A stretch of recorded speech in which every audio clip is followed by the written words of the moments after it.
So, hi everyone. Hello. It's the week before the big event.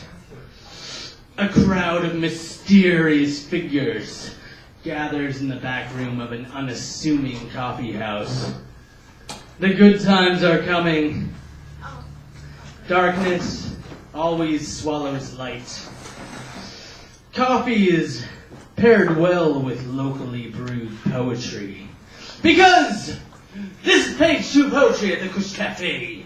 Oh yeah, by the way, if anyone wants to sign up, the list is still open. I am your host, an enemy of sleep, overlord, James Otter. Welcome to another night of the best-known secret in Eugene, Oregon.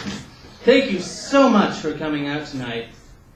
All of you bring life to this otherwise lonely back room. Give yourselves a big round of applause.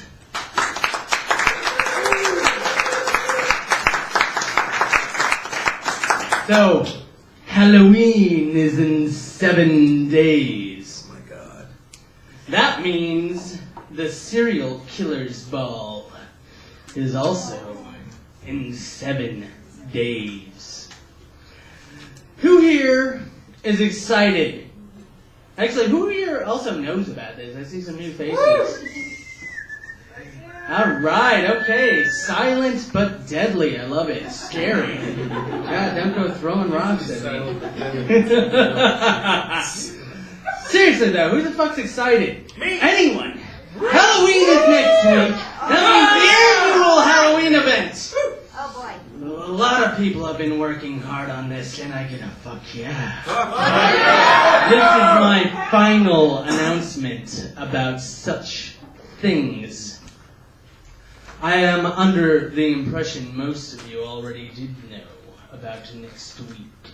Yes. This weekend is set up. Starting on Sunday the 29th. I need as many extra hands as I can get. I already have everything. I have absolutely all the materials, including, but not limited to, costumes, props, lighting, etc. Pumpkins have arrived. Anything not carved tonight will be carved on Sunday, Monday, or Tuesday.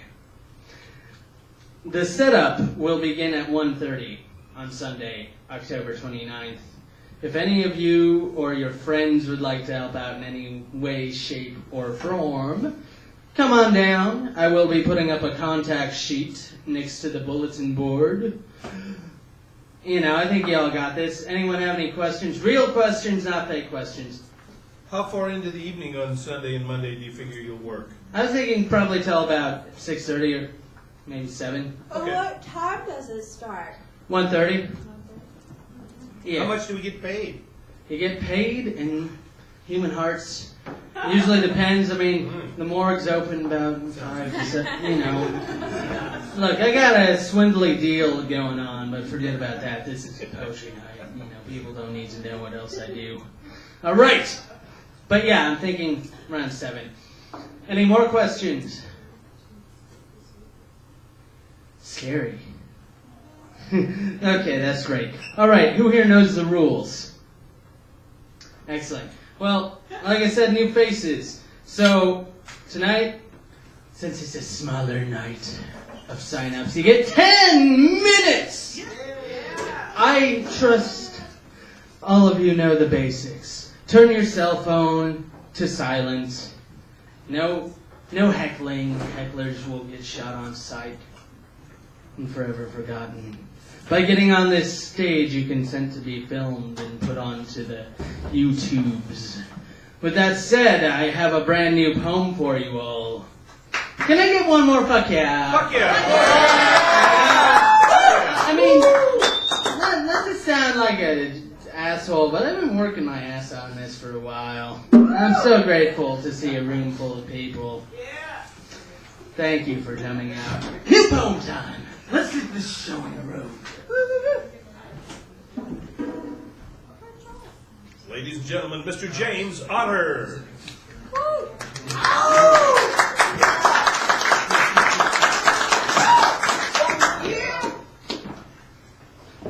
is called Trading Souls. What is it that makes a deer creepy? Nothing! They're cute, they're soft, they're timid, and they're vulnerable. What creeps me out is the idea that at one point in my life, I saw eye to eye with a mother doe as it lay bleeding in front of my van. It was a rain-soaked October night. I thought it would be a good idea to go out for a late-night drive. I'm an adult. I don't need to tell my friends where I'm going. On this night, I had been drowning in anxious thoughts about my place on this earth. I needed to get out and talk to people, get my mind off things. Instead, I chose to let it take me. I needed to smell country air and see the stars. Maybe if I drive long enough, the rain will stop and the skies will clear. I wanted to meditate. Instead, I wound up not taking a life. But it did take mine. Staring into those night-visioned eyes, I was conflicted.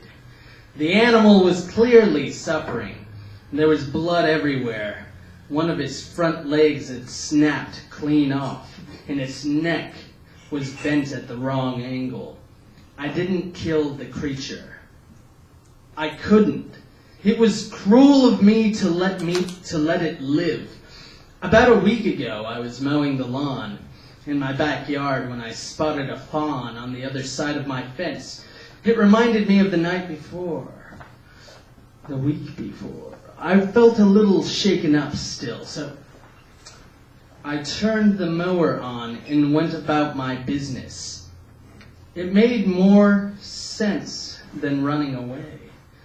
Later that night, I was sitting on my back porch, smoking a cigarette and drinking a nice cold beer. In the middle of the evening, not quite midnight, I can hear the usual sounds, occasional loud, obnoxious music, people talking across the street, cars speeding along, nothing that should worry me.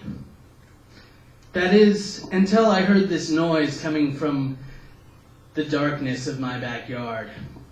It was a creaky noise. It reminded me of a rusty wheel on a bicycle. In the murky darkness, the hair on my arm sticks up, a pair of neon green eyes staring at me from over the fence. I turned the light on. It's just a deer, a family of them. 2 little fawns, 1 mother, and the largest stag I have ever seen in city limits.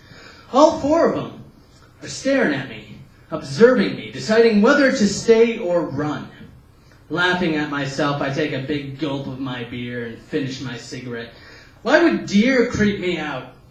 They're so timid and cute. They mind their own business, or do they?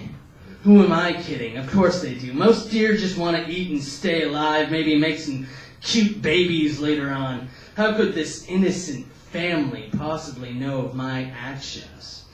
The next day, nothing happened. I went to work, I drove my car, and at the end of that day, on my way back home, I saw another family. Only this time it was a stag and 2 fawns, no mother. This grouping of deer was nowhere near anything natural.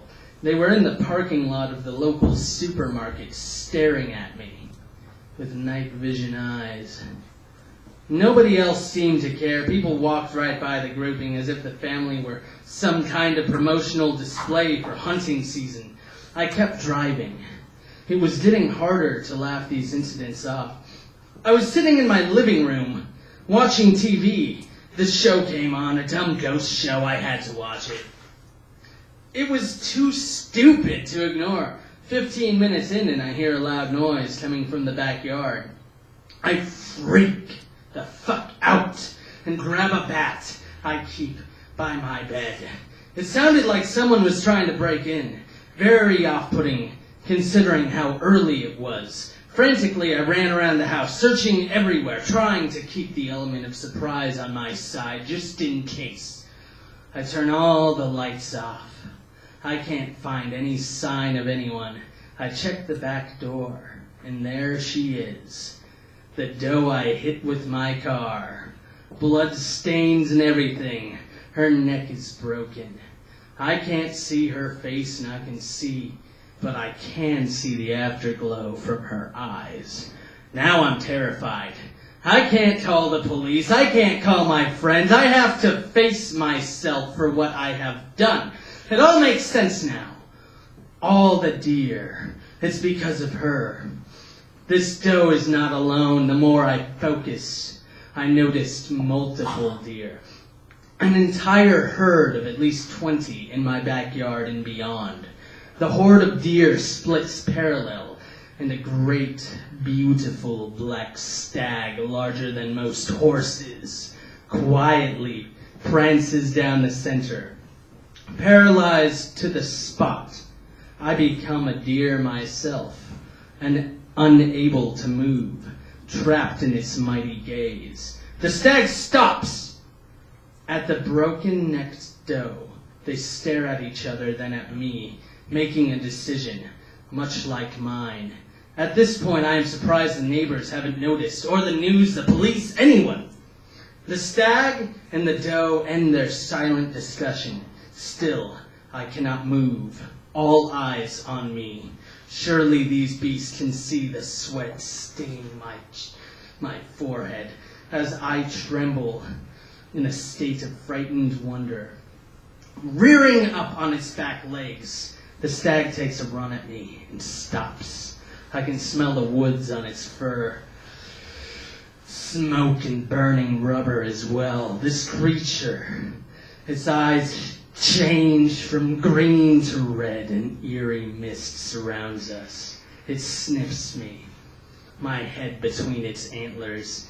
It looks me in the eyes, and then the most shocking part for me was when it spoke. I am the Lord of these woods. You have made a grave mistake, and in doing so, you have cost a family their survival. I and the others have decided to spare you a quick and easy death, and instead, you shall make a trade. I could hardly speak, but I had to. There must be something I could say. Some way to apologize for my actions, to make it up. I knew in my heart of hearts there was nothing I could do to fix that poor deer's broken pieces. No time to introspect on their sudden truths about the existence of spirits and other creatures. All I could do was try to save my hide. What am I trading exactly? The Lord of the Forest did not answer. He reared his legs back and head-butted me 3 times until I blacked out and woke up in my yard. Everything hurt. I couldn't stand up, so instead I crawled. Most of the deer had vanished, all but 3. 2 fawns and a stag. I made my way to the back door, but my hands weren't working. It took me a while to realize what had happened. I was no longer a living, breathing human being. I was now a slowly dying deer with a broken neck and 1 missing leg. This was my punishment for letting something that needed to die live. The lesson in all of this is still unknown to me. Everything happened on accident. Nobody with a sane mind goes out looking to hit a deer. I made a bad decision going on that drive. It was foolish and dangerous. Still, I did it anyway. If all goes well, I will get killed by someone who knew better than me. This story is me coming to terms with what I am and why I am. That's the real lesson in all of this. Find yourself before something else finds you. Thank you.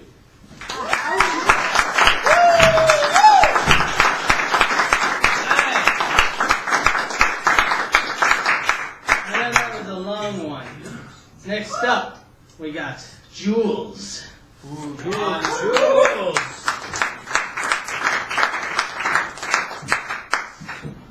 Thank you for tuning the piano, by the way. Well, I'll start it.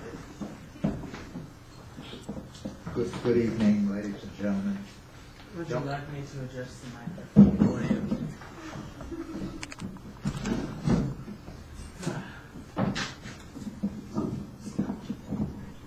There we go. There you go. Okay, ladies and gentlemen, you know who you are. Or what you are. And we're featuring Halloween songs here. This is the official Hal Leonard Halloween songbook. And if I had tuned the piano, I'd be singing these and playing the piano too. But so I'm going to have to, sometimes sing it and sometimes read it. Casper the Friendly Ghost. Casper the friendly ghost, the friendliest ghost you know. Though grown-ups might look at him with fright, the children all love him so. Casper the friendly ghost, he couldn't be bad or mean. He'll romp and play, sing and dance all day, the friendliest ghost you've seen. He always says hello, he's really glad to meet ya, wherever he may go. He's kind to every living creature. Grown-ups don't understand why children love him the most, but kids all know that he loves them so. Casper the Friendly Ghost.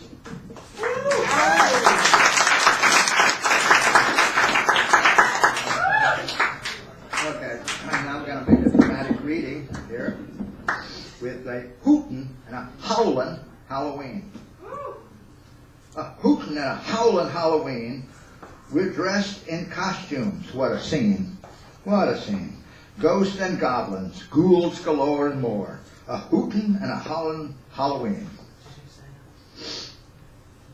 Okay. It's a monster's holiday. Frankenstein was the first in line, and the Wolfman came up next. Dracula was doing his stuff like breathing down on my neck. Jump back, make tracks, here comes the hunchback. Better get out of his way. Fee, fee, fi, fi, fo, fo, fum. It's a monster's holiday.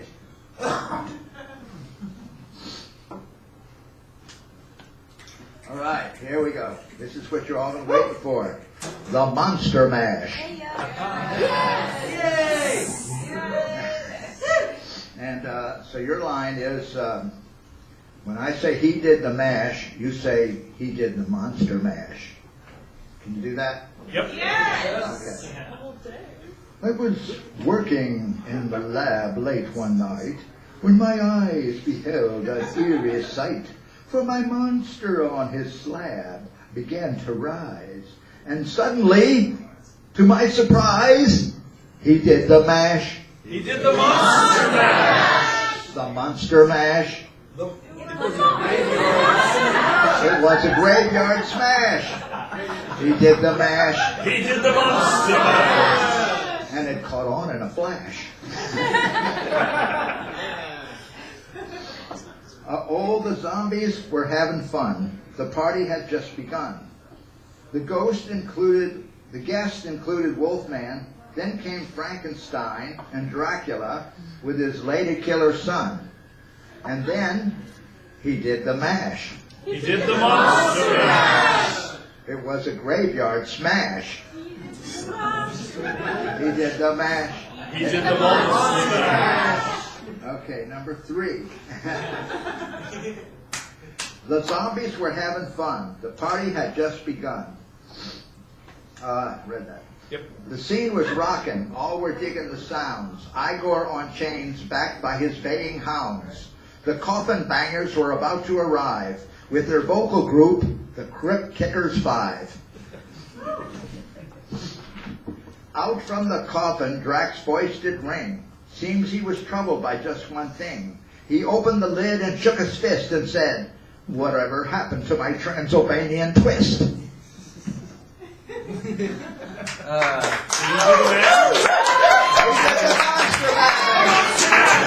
Monster mash.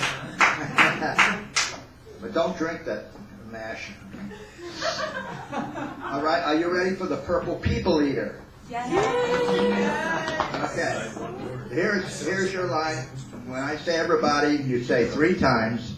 It was a one-eyed, the eye comes first, one horn, flying purple people eater. And if we do that 3 times, and the end of it, it says, it sure looks strange to me Okay? Here we go. All right. Well, I saw a thing coming out of the sky. It had one long horn and one big eye. I commenced to shake and I said, "Oh wee, it looks like a purple people eater to me." Everybody, it was a one-eyed, one-horned, flying purple people eater. One-eyed, one-horned, flying purple people eater. One-eyed, one-horned, flying purple people eater. Sure looks strange to me. I think that's all.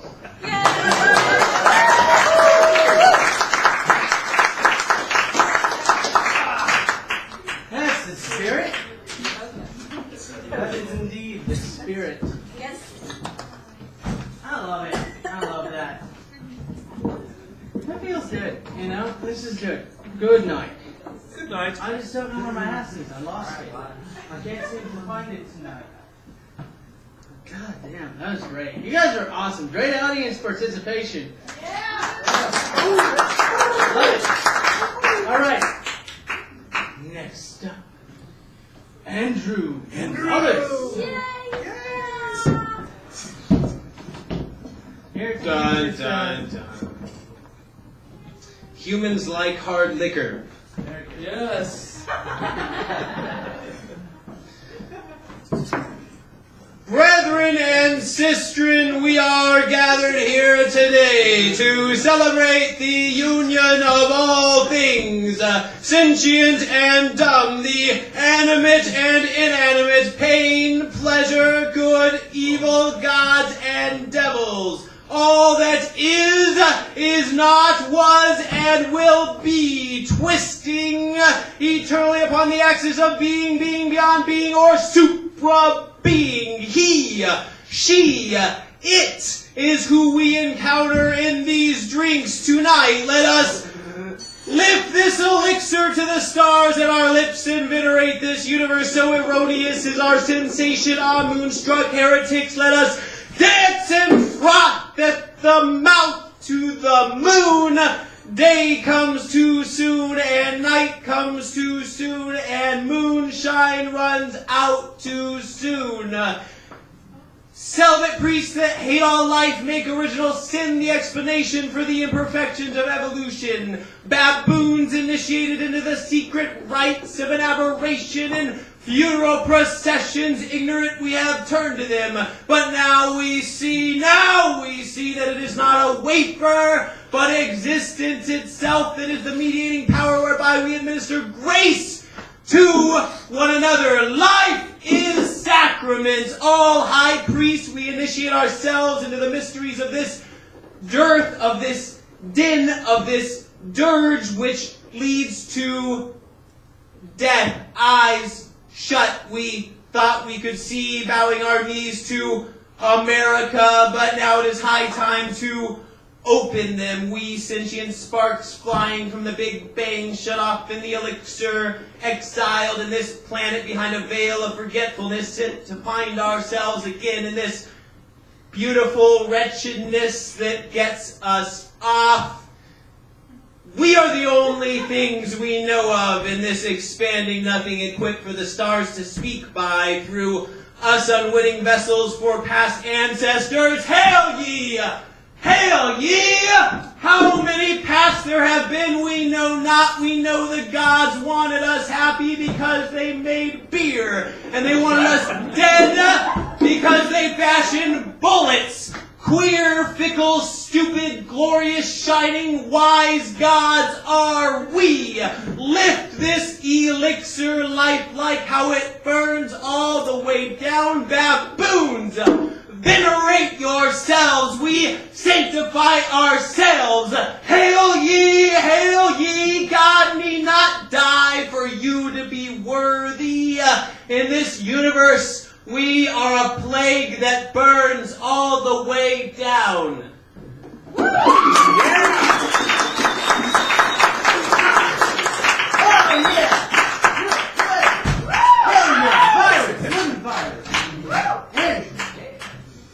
Man, you know, I joined your cult. I mean, only if I get to be like like a special circle, you know what I mean? You know. God, you know, I love being a human virus. It's the fucking best. Thank you, Andrew. Fucking awesome, as usual. Say hello to Igor. Yes, Igor. Hey, no, he's sleeping. Just let him sleep. Just let him sleep. It's been a long day. Alright. Next performer. I believe it's newer performer to Cush. Emily, come on up here. Emily, come on in the way. Have you been here before? No. First time. Yeah. Yeah. Wow. A lot of firsts. So let's adjust this mic. How are you feeling? Excellent. Thank you for asking. All right. So it might be a little off topic, but at the same time, it was inspired by my daughter, the happiest, cheerfulest kid I know, who at half an hour past bedtime turns into a screaming little hellion that can't exhaust herself without exhausting me. Cheerful, happy souls can also feel frustration and woes. When overwhelmed, when unable to tell us what they need, their tired eyes plead. Sweet smiles turn away from us, and pleasantness to fuss. Pick me up, put me down. Please tell me what you need, my tired eyes plead. Small hands and tiny toes beat against me as she goes. Oh, so tired, and yet cannot close her eyes. One more hug, Mom, is all I need, her tired arms plead. The quiet finally descends, the last cry at last ends. Sweaty brow and clutching blankie tight, one more hug, daughter, is all I need, my tired arms plead.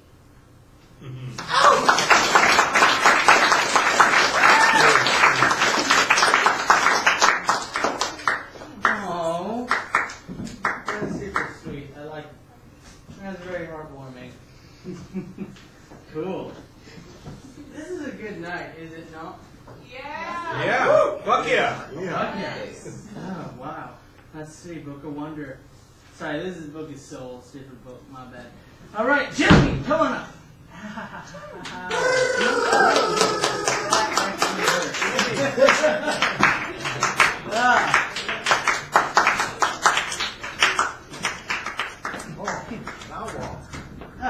Hello. I'm Jamie. Further. Thank you. Have fun. Take it away. Exquisitely. You think about detachment. I'm just here to listen. And my vocabulary just happens to consist of dumb little words. This pen's full of bullshit. I can't believe you wrote that. Bastardizes it. Hey, I like your music across the street. Sometimes the ink spreads further across my arm than was there to begin with. Your grammar, this is prose. Only 15 somewhat lines to go, let's finish it. It makes my stomach churn, how much you go through. Write naive and sentimental poetry. Where did you go to school? I wish I could go back to school again. Met several martial art forms. You just described the window. Use thus and thou. Tau. Thou wouldst be getting almighty on me. Just don't say just any fucking more. Throw it out the window for all I care. Put them where they don't matter. It turns me on anyway, your vocabulary.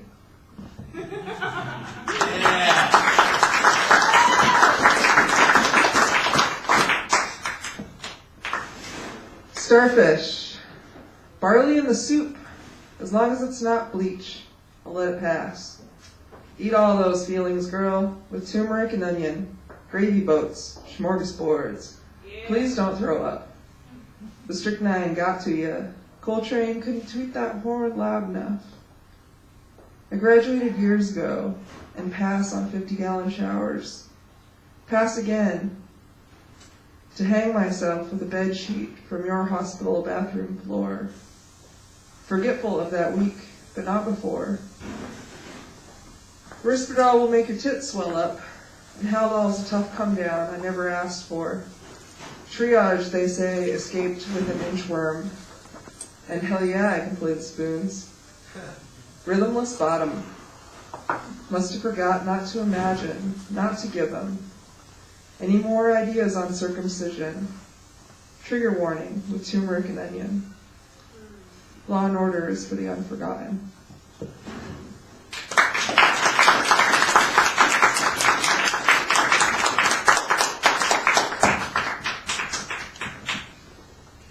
Sadist.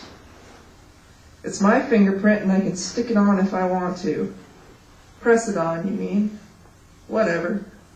It's your thumb. Thumbs up, thumbs out to that. That compass dial spins and spins. Train hopping mama, where you at? Let our passings occur naturally in the way of Steinbeck, in lieu of holy water. Bless me, Father, and my water. Upon meeting you, spectator, I wish for you spicy brew in that flask. Scientist, go off and study. Artist, go express yourself. I wish it were the other way around. Oh damn, I forgot. Let our passing occur, I guess. Bo Peep lost his rucksack. Better go back. Froze up there, didn't you? We need a helicopter. I climbed this stupid mountain in Converse. Down in the valley, sitting on an empty dog food bucket with sign and a beggar. Don't you love it? I actually do.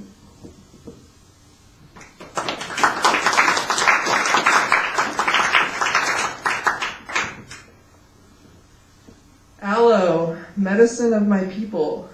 You can say no if you want to. Say discontinued. Forgot how to meditate. Aim higher at the cross and crescent red moon. Obstruct us among us, other cold business. I'm bad with dates. The years fall over, all over the fall battlefield. Transfiguration, transgression, transportation. Soviet dogs are keen to train spot. You sure do talk about dogs a lot. I like them. What happens in those 3 minutes of oxygen loss? You have to stop. No, I do not. Snake woman, you saw it, concaving. Hey, get off my frequency. I'll spray your eyes out of your fucking skull. Yeah! Woo!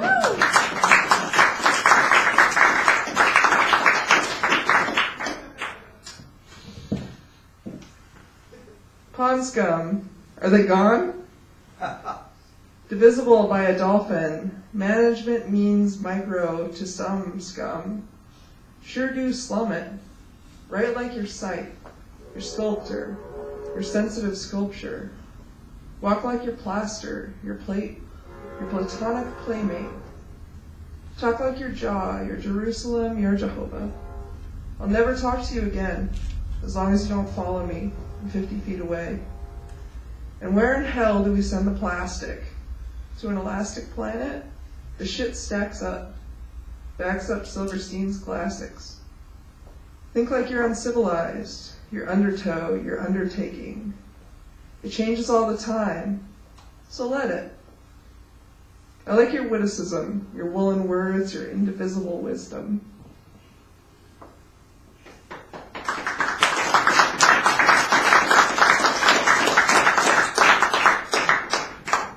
Another one. Hi. How much is it?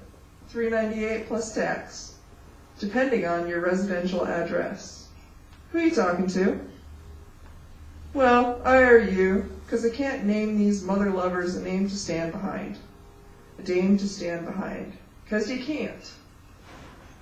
Compare the meter to the mailman, small change to a solarium. When did you stop caring about your fellow man? With all due respect, I'm not going to answer those questions. Matador syndrome. Love, don't know it. That's gotta ring true for a lot of people. Jesus is depressing. Move on then. Brackenfern, Augustus, St. Vicious, who? Yeah.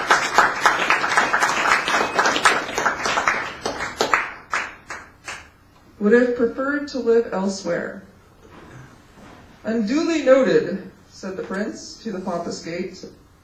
The noble refuse of Florence held under water tower, overboard and under. Outlaw of his body, sir, I want a lawyer, is what you always say. And with all due to you, sir, I respectfully refuse to answer those questions. Chapter 9 concerns the principalities. Ink running out. Flesh and blood, sir. For your lawyer. Steeping for a half hour. Mulling ideas for cooking and vegetables. Culled from generous stock. Control your body. Relax your shoulders. Head forward. Consider moving over. The dangers every night. You think you can say whatever you want around me?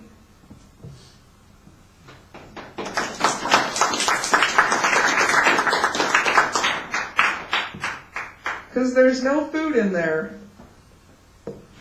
Useless jargon, infanticide, young women, dance round your body odor, dance round your collection of hubcaps and license plates. I regret this decision already. You dance like a poet writes sonnets.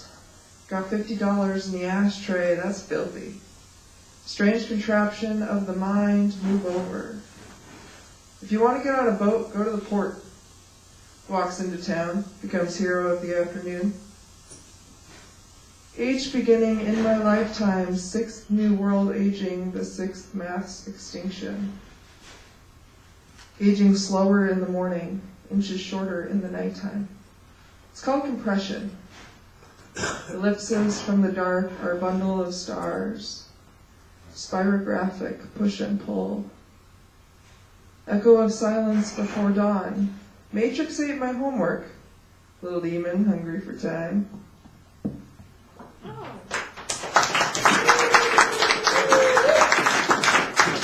That's the last one. Geist. This vase of flowers makes me feel better. While you're at it, don't be condescending to my purple cabbage flower. Feel better, prisoner of conscience, woven in the fabric. Where did you come from? All over. Machu Picchu sounds nice, the texture. Give it a little time to blow over. Falun Gong got bowled over by atrocity. Red eyes are rare in culture. I am happy to have seen your face, to know you better. I am waiting for the day the crucifix slips under the pillow, child, your porter.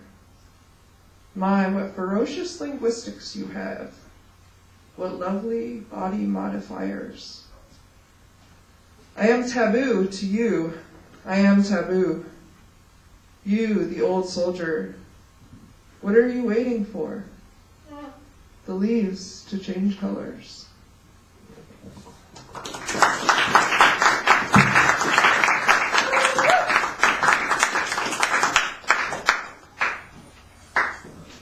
wish I could read that many poems in that amount of time. Quite the collection. We are lucky people. We are! I mean, goddamn, this is badass.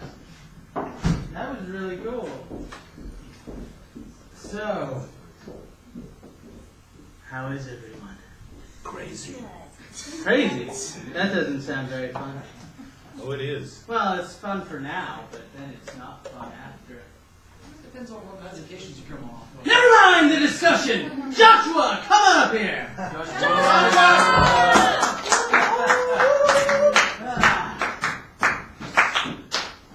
I begin with a shameless plug. 3 years ago, my friend Mike Mayhew and I wrote together a book, Halloween story for his 8-year-old daughter, who's now 11, and he published it. I have 3 copies of this. He sent them to me. I will sell them to you for what the cost is, $5. Unfortunately, I can't give them away to my friends because he wants a little money for this. But if you know any, like, children, you know, around 7, 8, 9, 10, something like this, Great little Halloween story. Shameless plug. I've got 3 copies over there. Okay, on to poetry. On to glasses. I'll read a couple of semi-serious ones, and I will end with squid limericks. Okay, if you recall, in 2013, they exhumed the bones of Pablo Neruda, one of the greatest surrealist poets who ever walked the face of this planet, thinking that he might have been poisoned. Turns out that instead of dying of cancer, they found strange stuff in his bones just this year. It took him 4 years to forensic his bones. So I have the first poem I wrote. I was at a poetry group. They said, "Oh, let's write Pablo Neruda poems." And they were beautiful, dedicated, lyrical paeans to the greatness of Pablo Neruda. And I wrote something a little less reverent, which goes like this. I dig Neruda's bones. Some of you have heard this before. I fear that my poems will always be cruder than that dead famous poet named Pablo Neruda. His verses were plentiful and surrealistic, and his imagery haunting and somnambulistic. An ambassador once to the United Nations, he must surely have sampled 100 libations, and eaten of figs, and sang with the moon, and danced with the ladies from midnight to noon. Well, the poet is dead now, and not soon forgotten, but his poetry lives, though his body is rotten, and the earth drinks the soul of the Chilean Buddha, that dead famous poet named Pablo Neruda. That's right. And I read in the paper a few days ago, that they finally looked at the bones and figured he didn't die of cancer. There is some kind of strange chemical down there. So I wrote a more serious piece about Pablo Neruda.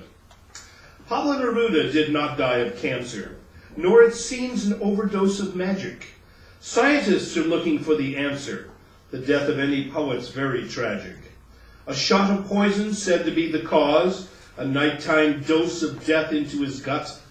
This cruelty will surely give us pause, the world of poetry unkindly cut. But what of magic? What of worlds of wonderment in words unfurled? No, someone killed him, so it seems, and all those sweet poetic dreams. Neruda dreams from deep within the earth, and all that's left is bones and printed pages. The bones are dead, the pages dance with mirth. The beauty lives, it rolls and roils and rages. But what of magic? What of worlds of wonderment in words unfurled? No, someone killed him, so it seems, and all those sweet poetic dreams.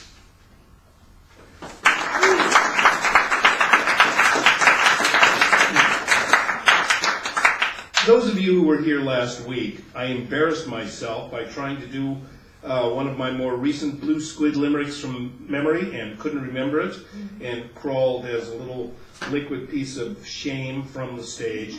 I brought a printout of maybe a good 8 or 9 of the best ones. Is everyone out there familiar with the blue squid limericks? Blue squids. Charles Castle, who was here earlier, brought me a painting of a blue squid. Now, blue, in quotes, used to mean sort of off-color. Not decidedly pornographic, but sexual and kind of off-color. So, he wrote 3 limericks, and I went nutso and wrote another 20. He wrote another 15. We are inviting anyone who wants to write squid limericks. Feel free. Or feel freely. Okay, these are some of the best ones. With tentacles 10 like wet tongues, cunnilingus was 10 times more fun. She kept in aquariums 2 or 3 periums, and wore them all out one by one. If human and squid interbred, we'd hope for the best, it is said. We'd have multiple genitals between pairs of tentacles, and be tied up in knots in our beds. Here's another one from Charles. A squid played strip poker for fun. With the ladies, he always won. He wore clothes double-paired, on his tentacles bare, and they were left naked with none. A squid is no good at fellatio, in the bedroom or out on the patio. Its razor-sharp beak would cause men to shriek, but some fellows thought it sensatio. A squid, she said, is the best lover, hoping we'd not think less of her. With 8 arms to squeeze me and 2 more to please me, it takes me 3 days to recover. A squid, although boneless and gooey, gives orgasms that go kablooey. Such smiles on the faces of all genders and races, except for my mom, who says phooey. Okay, now these are the 2 latest. The squid that they found in her coos resulted from way too much booze. It proved the undoing of the guy she was screwing, who thought he had nothing to lose. An attorney proficient at snow jobs met a squid who was real good at blowjobs. With clients aghast who abandoned him fast, he soon found himself having no jobs. Thank you very much.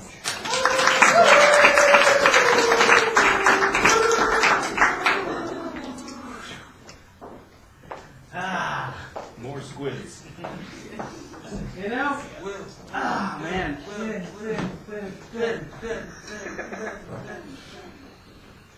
Yeah. I was going to say something about squids. Say And so. how, like, illustrations. Yeah. Illustrations. You know, I mean, I've been kind of thinking about, like, the word for that particular type of, you know what I'm talking about, like, tentacle porn people. Anyone know, if anyone knows the actual, like, word for that, the actual Japanese word for that? I wish I did. Scream it right now, but it has to be, just scream it at me, I dare you. Cephaloporn. The name for the Yeah, for like tentacle porn. No, hentai just means pervert. I'll look it up. My phone's gonna die. Just anime porn. No, yeah, hentai's just anime porn. Come on, people. We're all adults here. We know about hentai. Octopi. Now. No lie. Okay, We all went through puberty in America. I'll just look up tentacle sex and terribly mispronounce it. Oh, wow. Let's see. Oh, well, okay. Oh, Jesus. Shokusha. Oh, it's like Shokushu no Sekusu. That's tentacle sex. Okay. Come on up here. All right. We've been waiting to take it.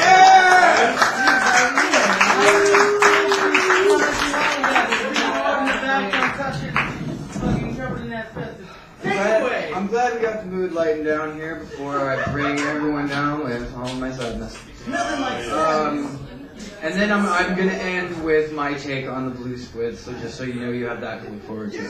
Yeah. So, like, there's been some good things that have happened in my life these last couple of weeks. But just for those of you who don't know, every Thursday at Lucky's, they hold a Grateful Dead family jam, where a band called the Tourhead Caravan would play and allow other people to come up and play with them. And I mean, you know, mostly Grateful Dead songs, a couple of, you know, Jimmy's, a couple of Pink Floyd's here and there, but, you know, going to that was like my first exposure into going to, I mean, like, this was my first, like, what I'm calling a weekly art gathering, you know, one way or the other. It's a weekly thing where a certain group of people who like a certain kind of art get together and enjoy it at one time. You know, it was my first, you know, real music one that I was really into, and I just really loved the band a lot. And apparently on Sunday night, I woke up Monday morning and found out that the lead singer of the Tourette's Caravan, a man by the name of Keith Allen, had passed away the night previous. And I haven't even really been able to fully absorb it myself yet. It's been very difficult for me to even wrap my head around it, because it's just, I mean, it's such a shock. And, you know, it was, the big thing is, you know, is that the people who put on weekly art gatherings and the people who come to weekly art gatherings that make them possible is an amazing fucking phenomenon that should be cherished with everything that you have. We all make this happen. We all come here every fucking Tuesday and fucking read our poetry to each other. And we all go, all my friends go to Lucky's on Thursdays and go dance and fucking Grateful Dead. And, you know, it's hard to see the world as a little bit dimmer now without him. But, you know, he's up there chilling with Jerry, jamming out. You know, and so anyway, this was a poem, unrelated. I didn't even read any of these. I don't know. I want to read the one I wrote about for Keith here, just to talk about it. So, life without poetry, poetry without life. Life, like poetry, is so beautiful while it's here, and then gone. A silent hole left. The equal and opposite reaction to the love and light that they left behind. The wake of memories, blending the shared and independent realities. All of the people, all of the you, all of the one. We all return to space dust someday. Almost survival's guilt, almost just wishing that you would hug the person the last time you saw him.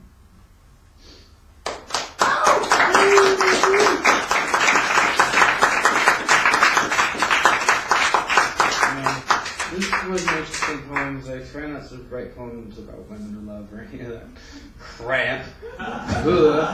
But it started as like I was going to write this just about one girl, and then I realized that this has been happening like recently with like 3 or 4 absolutely. Anyway, this is called Impossible Love. She was but a wisp, a moment flashing, barely aware of any time passing, lost in a smile. Why bother asking? Why bother? Why? Why do I see everyone else like gods and goddesses but see myself as shit? Why do I keep digging when I'm in the pit? Why am I perfect just the way I am and still wish I could change everything about myself? She was but a wisp. Playing Grateful Dead tunes, softly singing the blues, playing on my guitar, singing only to me on a packed street. She hugs me tight, but hugs everyone else tighter. Plight of the lover, not fighter. I could never say anything to her. I don't know how, and I don't know why I wouldn't want to. But don't ask questions you aren't prepared to know the answer to. She was but a wisp, and I was but a dream, dreaming of impossible love.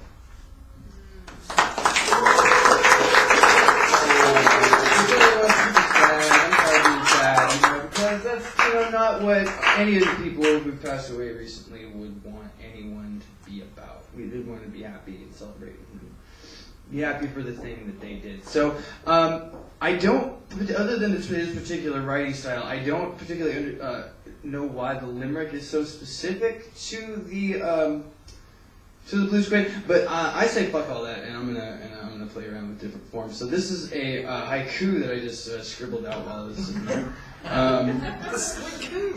Blue squid found a hole, inserted one tentacle, pull out just an ear.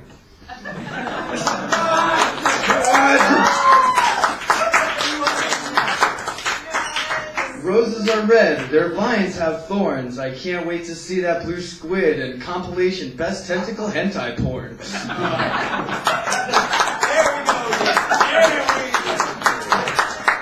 There once was a blue squid alone with his thoughts, wishing he had but a few Jim Beam shots. His thoughts turned to Mabel, an old gal in the cell phone stable, but she's always high on the pots. The blue squid earned his name. The best cunnilingus was his claim to fame. All 10 tentacles caused much less of a spectacle once he put his tongue to a dame. Yeah. All right.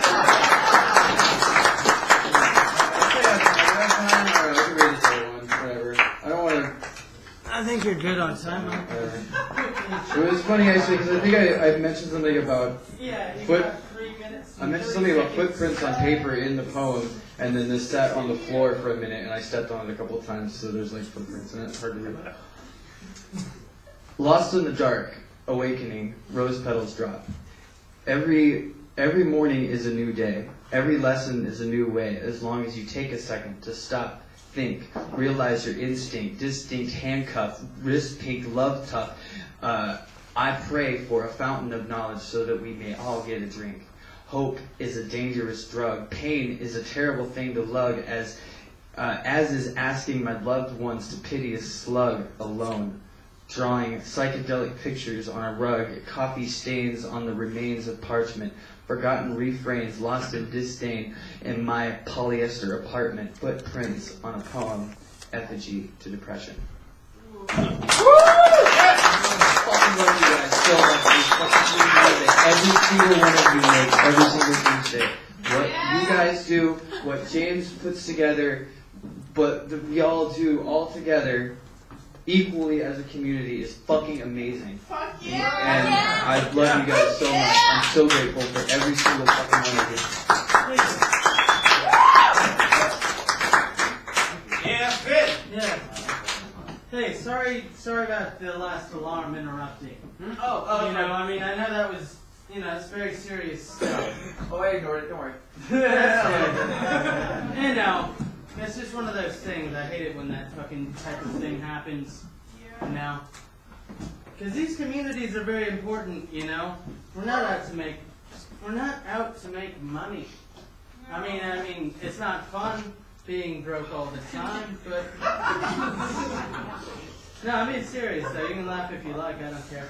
But it's not fun being broke all the time, but the point of this is it helps people. It gives folks a voice. If I'm not doing it, someone else has to do it, This place is needed. And it always hurts when a member of any community is down, especially when they show lots and lots of dedication, and they go at it until the end, And I'm grateful that when you can come here, you've been coming pretty much since the beginning of my reign as Overlord. You're about 6 months into your reign when I started showing up. It's true. It was a different show before. Yeah, no, that's what I didn't get to mention either too. I'm sorry, just really quickly, that they were wheeling him up on stage every night, and he would be breathing on an oxygen mask in between songs, and so he was dedicated to making Dead June happen, and it was so beautiful. Yeah. Alright. Sadness. Sadness is important. Sorry, I know this transition's... Actually, I'm sorry, this transition's necessary, and if it takes too long... Oh, no! Yeah, you guys can fucking... You guys are supportive and lovely, beautiful people. Thank you so much. I'll swallow your souls at the end of the night. I mean, things are beautiful. Alright, Brian, come on up here. Come on, Brian. Hello, everyone. So I have 2 poems prepared for this evening. The first one is called My Plans, and that's plans with a Z. Plans. I've got a plan of which I must confide. It's that I've got a plan to end all of mankind. I've got several plans, yes, that's right, you see. 26 plans from Plan A to Plan Z. Plan A, we go nuclear, destroy every city. I'll look down from the space station and laugh without pity.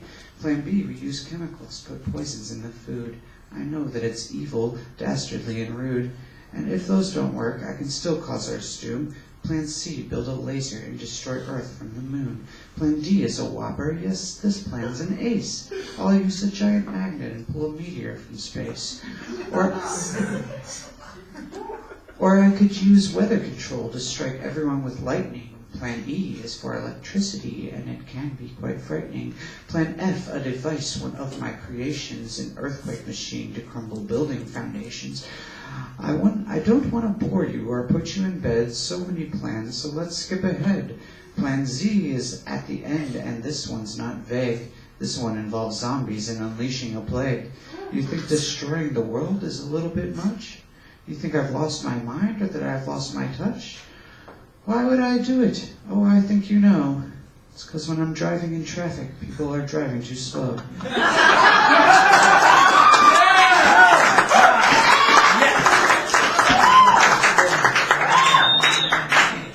So this is a religious poem. It's from God's perspective. about the complicated relationship we have with God. And anyway, it's called God's Favorite Thing. Hey, this is God, and I watch what you do. I watch every piss, and I watch every poo. I made everything that you love and that you hate, and I love to watch it when you masturbate. You think that you're alone and that nobody will know, but God will always be there to enjoy the show. Remember the other day when you saw some ass and you had that funny feeling and it wouldn't pass? Only I know the thing that you did next. It was very intimate, but it wasn't sex. It's okay that I watch. I'm just doing my job. It's the main thing that I do as God. I created masturbation, so you know it's not a sin. So go ahead and do it, and you know that I'll tune in. I've seen everybody do it. I've seen everybody do it, from your mom to the Pope. I created masturbation so you all could cope. Every time you do it, know that I can see. So the next time that you do it, you should think of me. Amen.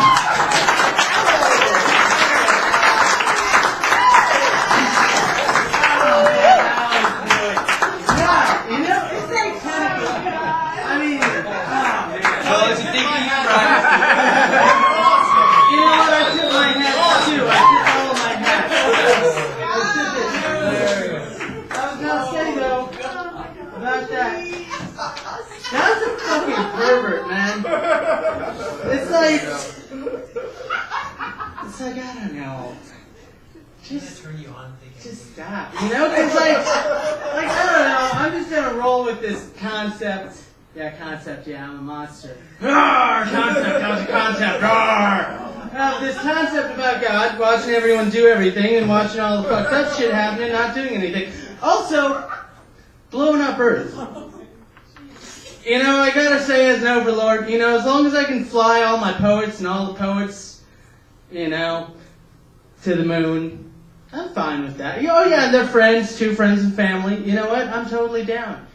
Overlord, let's do this. We're feeling like one thing. Yeah. Well, then, good. That's fine. Whatever. I don't care. I'm gonna blow up the Earth. Do I care about that kind of thing?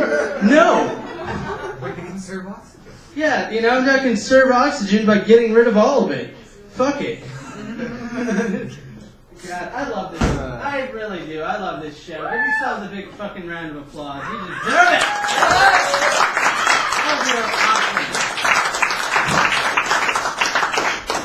You're all awesome.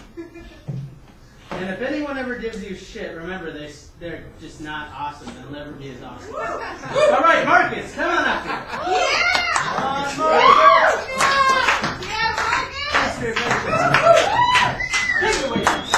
What's up, everybody? Alright, so I wasn't actually going to read tonight, but I listened to the song a couple days ago, and for some reason it caught my ear, and I decided to play along with it. And I was going to read this at first, but I was like, no, why not? Let me just give it a try. Yeah. Anyway, the song was, I don't know if anybody's heard the song High, High, Low, Lows. It's fairly new. But it was her perspective, I guess, on her life, like her going through her highs and lows and, you know, this constant thing. Well, I decided to flip it and turn it into something more intimate. So, all right. Yeah. Pretty eyes, there's no surprise, you got me captivated. And you the truth, I can't even lie. You're killing all these other women, calling homicide. When you hit your highs, you scream so loud, you made me think you get sanctified. You said you love it when I pull your hair. The neighbors banging on the wall, but nobody cared. And when here we go. I'm getting myself excited out here.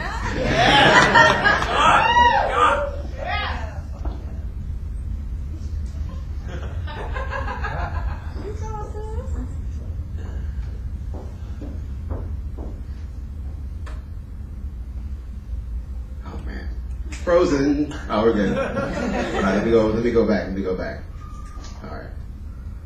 pretty eyes. There's no surprise, you got me captivized. And you the truth, I can't even lie. You're killing all these other women, calling homicide. When you hit your highs, you scream so loud, you make me think you get sanctified. You said you love it when I pull your hair. The neighbors banging on the wall, don't nobody care. And you lose your mind when I'm going low. I could have swore I seen your head explode. Yeah. Now switch positions, can I get me some? Cause that's about the 4th time that I made you come. When you curl your toes, your clit exposed, you hit a note I never heard before. And I swear, I'll get you naked playing truth or dare. Ooh. Girl, I wanna help you. Girl, I wanna fly you out to LA. I would never ever sell you. Cause if I did, it'd be a cold day. I make her hit the high, the low notes. Ooh, high, the low notes. There we go. That was just a verse, but yeah, I was just playing around with that.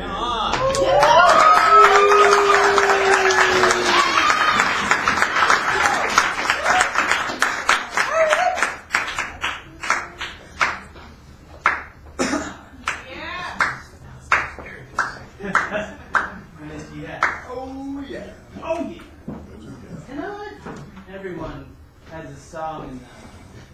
Well, I mean, y'all like the salad, right? You ordered the salad, right? Yeah. Okay, good. I put music in it. That's the only way I think. What am I saying? Okay, Marcus, that was beautiful. You have a beautiful singing voice. I love it. Keep doing it. God, you know what I don't recommend doing? Tell us. Not eating breakfast and only drinking caffeine. No. Yeah, well, I know I don't do that, because then we wind up hosting a badass event, but being totally fucking crazy. It's okay, James. Are you sure? We're all crazy. You're supported by all the other crazy. Crazy, Daddy-o. No, we haven't done the pyramid thing yet. Anyway, next up, Joseph. All right, Joseph.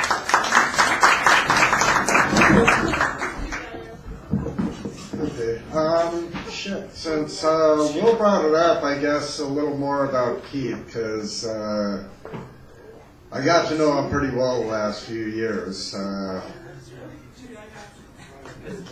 And he knew he was dying for a long fucking time. I was in the hospital at the end of June, because a few years ago they had to rip me open and all that, and I've got to go back every year and check and see that it's all still working. And so I went back to find out that, yeah, my body's in tip-top motion, walked out across the grounds, and shit. I'd already heard he was there, and I should have visited him, and I hadn't thought about it, but they're out on the gazebo. There's Keith and his partner, his wife, and I didn't even really recognize him. I was just walking by, and he yells, and I come over, and he's there in his wheelchair. He actually wouldn't even really look at me. He was looking the other way, because he's just a plenty the fucking character, and he didn't like the idea that what he knew was going to happen. He had 4-stage throat cancer, but there it was, the end of June, and he was in the hospital, and they were going to put him in hospice so he could, be cared for his last couple of weeks there at the end of June. He wasn't having that shit. His wife is, Christine, is a nurse, and she said, fuck this.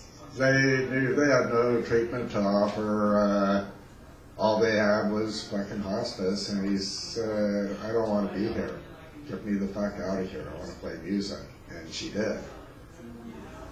And so then in June, a couple weeks later, there he was at Yaman's booth, and all the night scene didn't go on like it usually does. Usually they're lighting up the whole way into midnight. But the music went on all day there.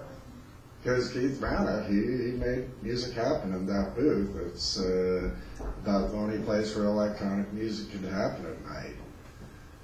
And then the next week, you know, I come back and there he was at Lucky's, and he was at Lucky's again and again and again, and come August, there was a picnic for all the Fair family. And Keith and his tour heads caravan were playing there, and yeah, even during the fair, there was a whole fucking pallet of oxygen tanks there that to pull and plug into them, and we learned to stay 10 feet away if we were going to smoke. But he kept fucking playing every Thursday night. And he came back for more Thursday nights, and I don't know, I'm not a big night person, but I promised him that as long as he could get up there and play, I'd come back and I'd come and dance. And Thursday before last, I just couldn't get, or no, just this past Thursday it was. It was fucking rainy, I just couldn't bring myself to get out of the house. And so I stayed home. And the next morning, I see Keith is taking a turn for the worse. He's in a care facility. Found out later he didn't make it to Lucky's either. And then the next night, this weekend, was board elections at the fair. For the fair, saw 3 of my friends lose their spots on the board. And as we were waiting for the results, we heard Keith isn't with us. And I gotta say, again, it was fucking tobacco. Even while he was dying, he would like, I gotta, so I can breathe. I can't fucking breathe. Don't do it. Fucking get rid of it. And again, how's my time? Raven? 5.5 minutes. Oh yeah, by the way, shout out to Raven. My phone died. She has been helping me with time tonight. Oh! Really? Yes. So I'm at the end? Yes. Oh. Well, no. Wait, No. You got 4 minutes left. Listening. Oh, I thought I said No. Okay. Okay, so back to, it's probably the 3rd time, but never going back. No, pain was too much. Nothing in that path that put me in touch. Nothing but poison I took on for social cover, insinuated deeply then, tenacious like a lover. Never would have thought as a barely teenage punk that those sticks breed an addiction more powerful than junk. Thought I could puff 'em for a while, connect the sources for good weed, blow out that filthy habit cold when its cover I no longer need. Didn't work that way at all, no, not at all like I had planned. Neurology has its own call and addiction, its command. Way too much story here to tell in one brief Facebook post. 40 plus years of self-made hell, my communion, a smoke-wafting host. Let's just say I got free and it wasn't that hard. A friend's query in response to a birthday card. I was crippled, barely walking, each step took its own toll. Had no idea why my legs were bulking, only that my body no longer was whole.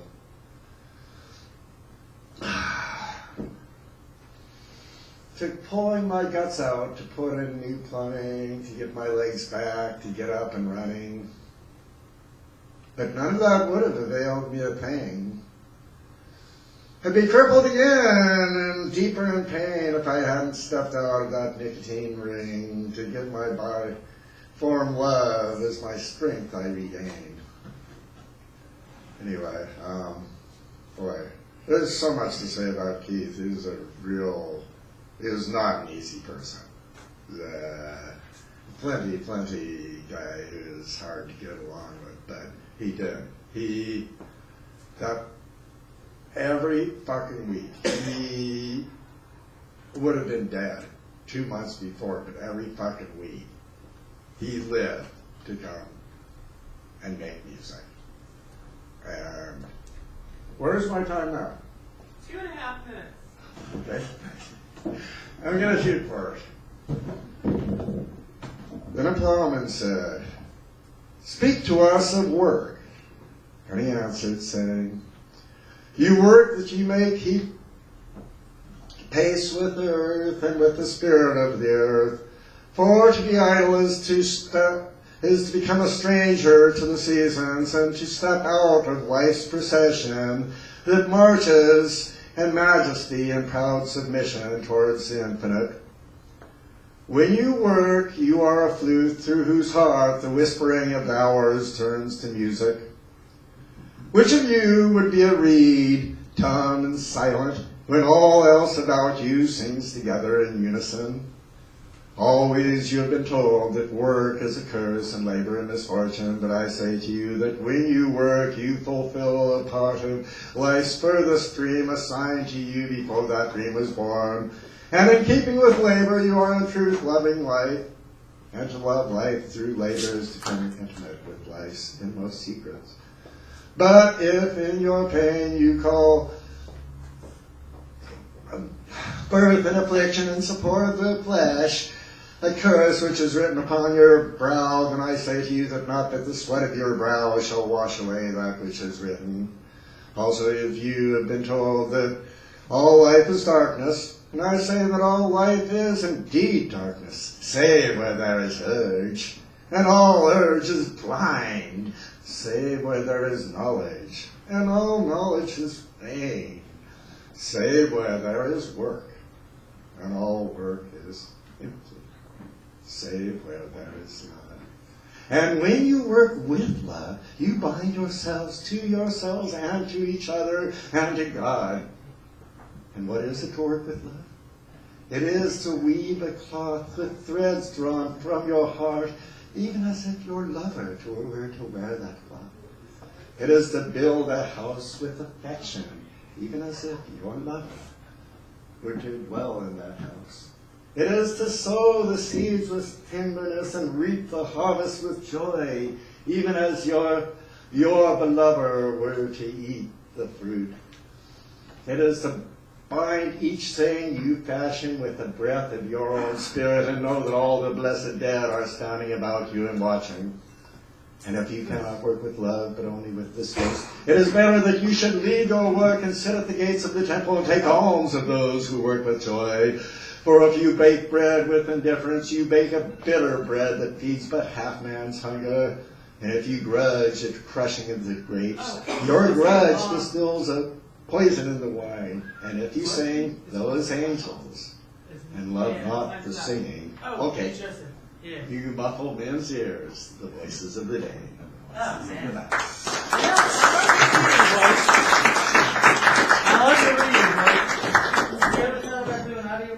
You know what, though? Yes, I have. Do it! You have? Also, like, I you know, actually did it, but I didn't. it's just, God, communities. You know, that we only got 2 performers left. All the other ones disappeared in the mysterious circumstances. No, they went on and did their bits. They performed. Great. This is an interesting night. Is it not an interesting night? Ow! You know?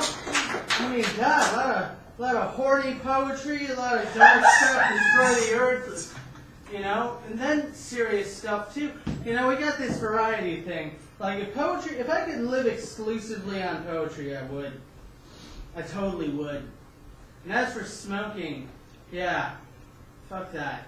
I really wish I was not a smoker. I don't. I really do. It's like, it's fucking awful. It's hard, you know, it won't kill you quite as fast as the junk. I'm bad at being serious. Come on up here, back. Ow! Ah! Ow! Yes! Get me off this stage.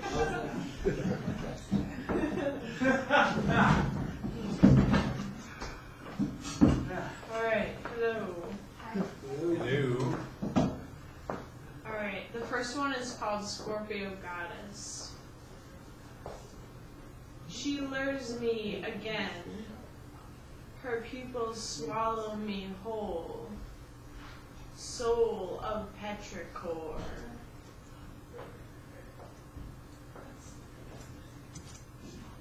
Checkmate. We misplace our names between hair pulls and escaping to the bath. Drunk off our essence, he carries me here to my pearly oystered throne. Cunnilingus makes contortionist of me. My crown crashes onto humble stone.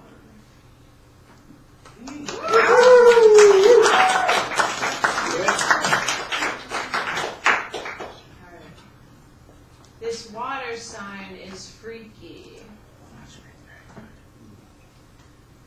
I exhaust you with my ropes, intricate slips and pulleys, bound up on old wooden floor, stage of our fantasies.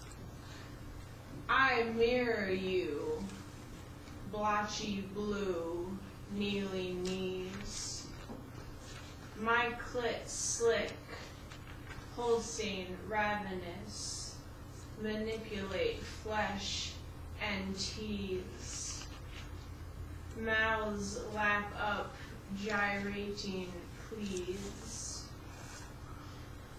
I eclipse you, fishy flexibility, nocturnal acrobatic, bloodied banshee. Go green, yes, please. Blindfold and strappado me. Tie me up in all this fucking wanting. I haunt you. Steer carpet of your wet dreams. Riding succubus.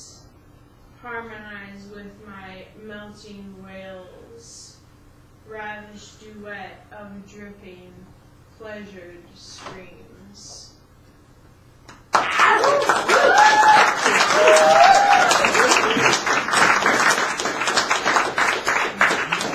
I'm starting to detect a theme. What theme is that, James? I don't know, people just fucking love sex. Well, yeah, that's Sex is awesome, especially oral sex. Oral sex is great. You know, get kinky.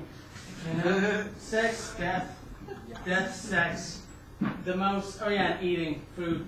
Sex, death, food. What about rock and roll? I'll eat when I'm dead. Drugs? Yeah, drugs, rock and roll, rock and roll, fucking limo drive, seaweed. I don't know. I wasn't there. Raven.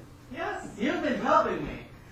I dropped the ball big time with my phone. You know what was all them pumpkins? Thank you so much. You're welcome. Take it away.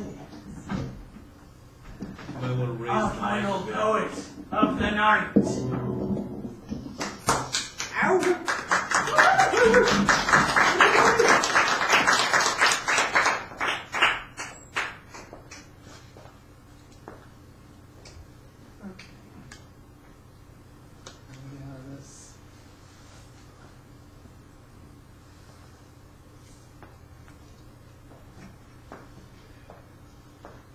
Well, I was going to freelance. Improv. But there's something I'm going to read. It's, I was struggling the other night, and I felt I find two people very attractive, and sometimes it's very hard for me to have those feelings because I struggle. So it's called The Two. Holding your beauty is like paradise within my heart. Holding space and receiving your pain would give me peace. I look upon you and feel pity for this flesh. How horrible it must be for this flesh to long for the touch of a being like yourself. I can only guess what you are thinking. Maybe I'm wrong, but I cannot engage.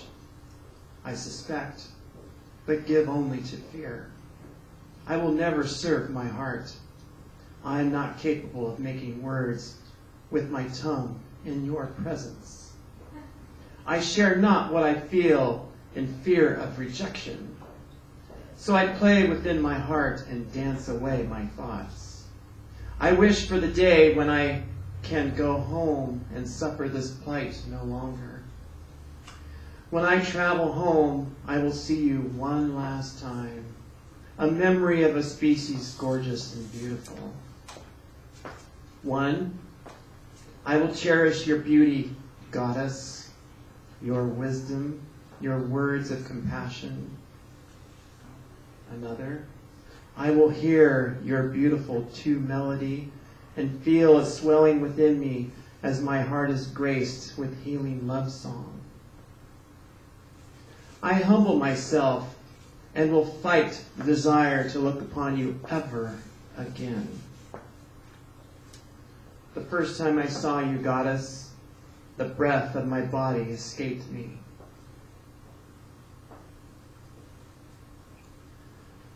I give way to the hammer thrown upon the fragile glass within my heart and wait for the dustpan of humbleness to pick me up and throw me into a can of never. Who are you? I don't exactly know. But what I have come to know and hear, I think you are amazing. May peace and joy be with you, goddess of the earth and stars. May love, peace, and joy be with you, two-spirit siren. Ravenwolf. Yeah.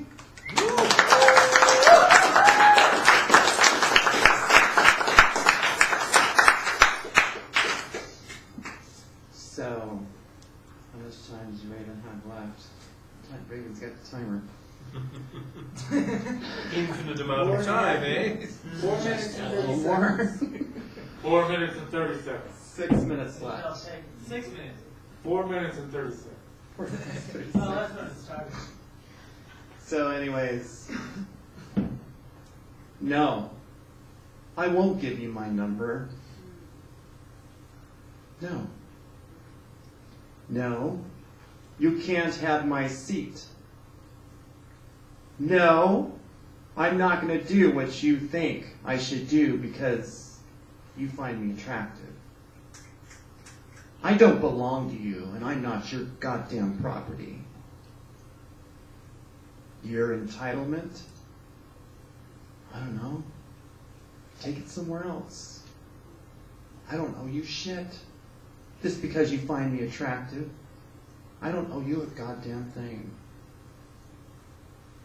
One thing I've learned is I've been very humble during this transition. Basically, in some ways, my ass was kicked by my own transition. I learned a lot about privilege, entitlement, the patriarchy, and sometimes, you go into this and you think, you've got an understanding of what it's going to be about.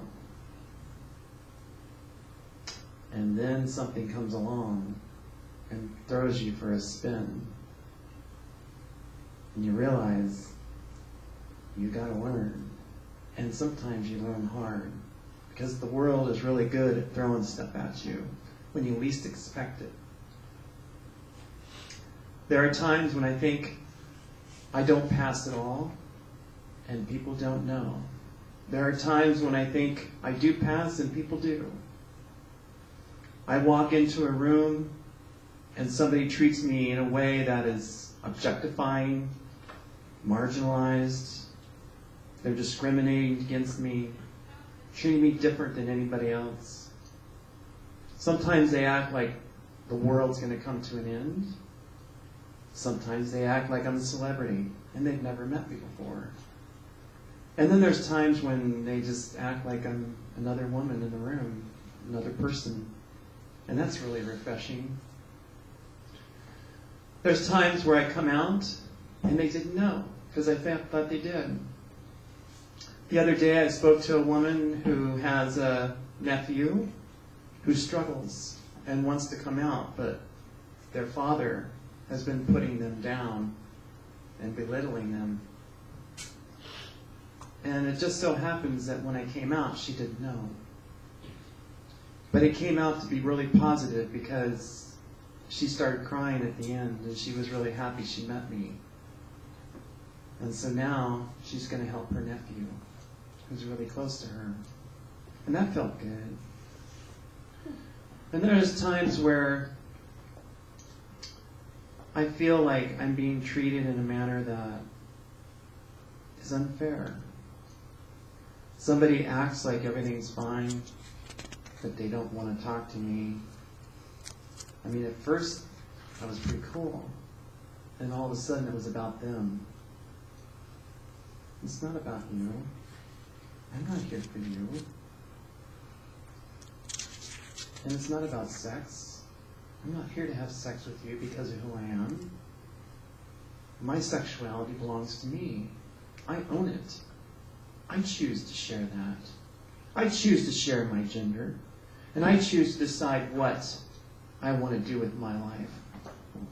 Not for you, not for anybody, but for me. The expectations of having sex, the expectations of identifying my genitals to you or anybody is none of your goddamn business. It's my business. It belongs to me. I own it and I possess it. Someday, maybe I will break this 25-year dry spell of no sex. You know what that feels like? It's very painful and lonely. When you're a survivor of sexual assault for who you are, by a doctor, while you're suicidal on the psych ward, it affects you. You get sick when you're intimate. You want to be intimate, but you get sick. You find people attractive. You love women. And you want to be with one, but you get sick. It feels good, but you get sick. What do you do? What do? You take one step at a time. You wake up every day and you fight to live and you push forward. You go out into the world and you do whatever you can in that moment to get by. And hopefully, someday, you'll make progress and break that 25-year dry spell. Because that is the last step in being able to move forward and being yourself again. Thank you very much. Thank you.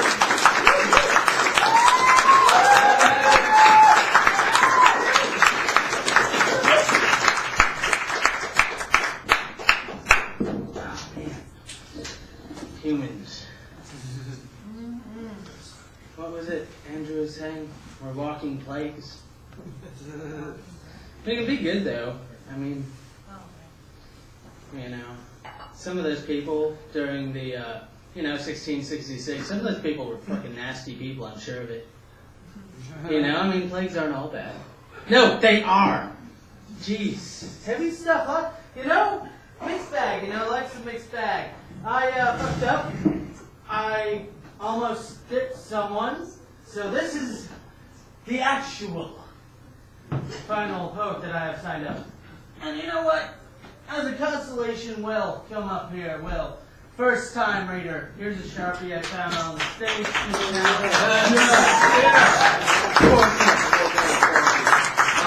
You won poetry night.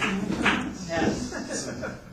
Yeah, don't leave that Sharpie. It's very Cool. All right, take it away. All right, so I'm just gonna come out and say hi. I'm Will.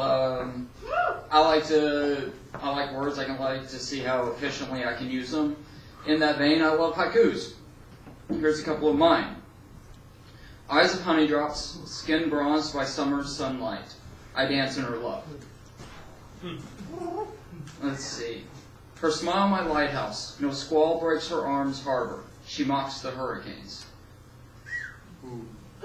Her love a cascade, a torrent washing me clean, my heart's deepest well.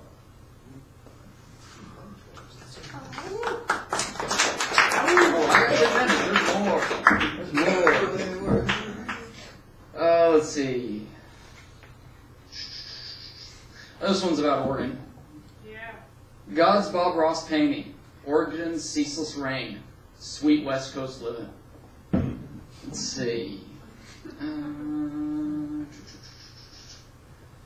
Because I had my first grow in Oregon. Cookies and cream weed. Mature, strong, and feminine. Your high was a trip.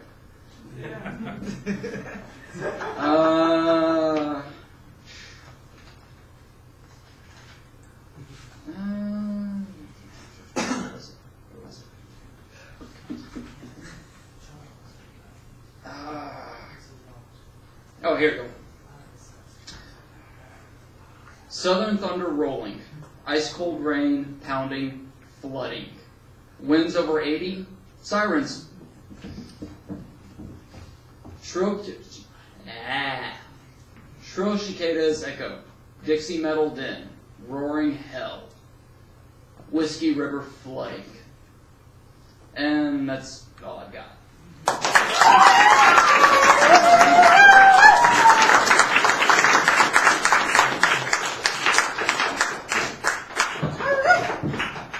Hey! Oh shit, I forgot my marker.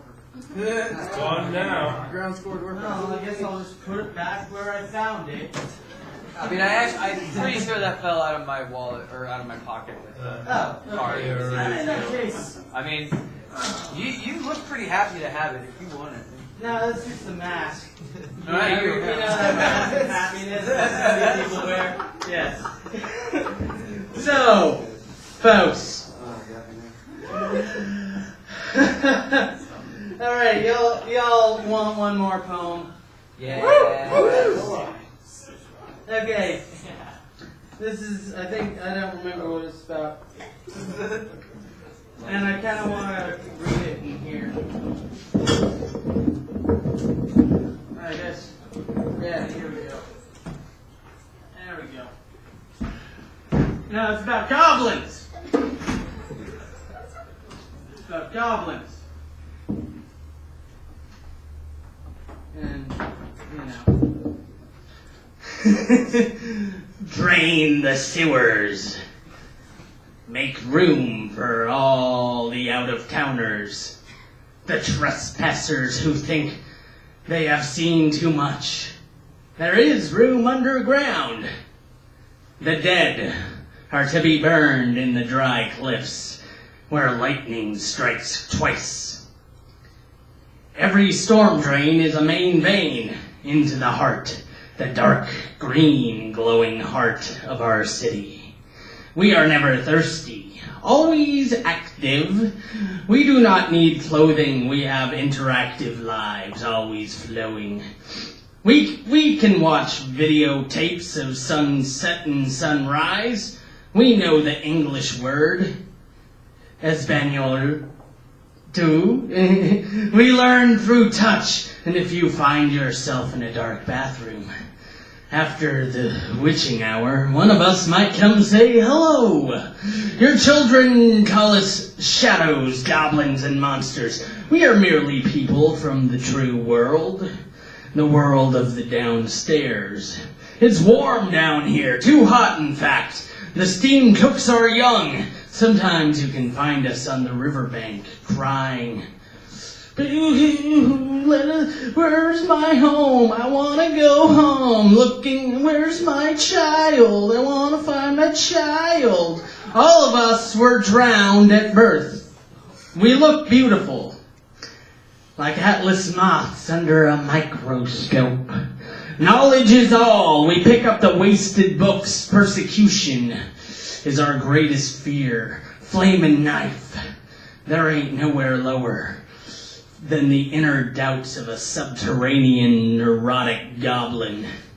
Costume balls and concerts, we got them. We got live music, we got club life parties, we have it all down here.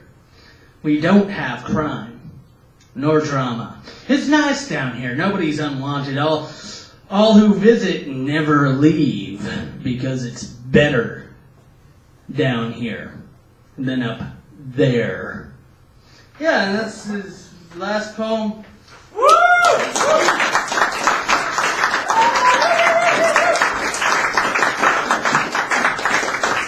Alright, one final thing, and then you can go home if you'd like.